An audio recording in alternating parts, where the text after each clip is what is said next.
DMK கூட்டணிக்குள்ளேயே விசிக, பாமக 2மே இருக்கிறதுல ஒரு பிரச்சனை இருக்கு.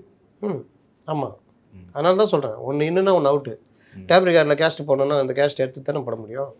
எப்படி கேஸ்ட்? ஆனால் இப்போ விசிக ஒரு பலமான கூட்டணியில் தான் இருக்க மாதிரி இருக்காங்க. அதாவது பலமாக இருக்காங்க, கூட்டணியிலேருந்து வெளியே வர மாட்டோம் அப்படிங்கிற மாதிரி தான் இருக்காங்க.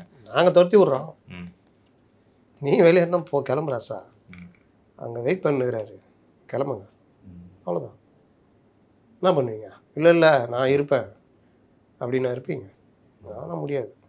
இன்னும் 2-3 நாளில் ரியாக்ஷன் வந்துடும், டோன்ட் வரி. ராமதாஸ், அன்புமணி ராமதாஸ் என்ன முடிவு எடுக்க போகிறாரு, அவருடைய ரியாக்ஷனும் வரல.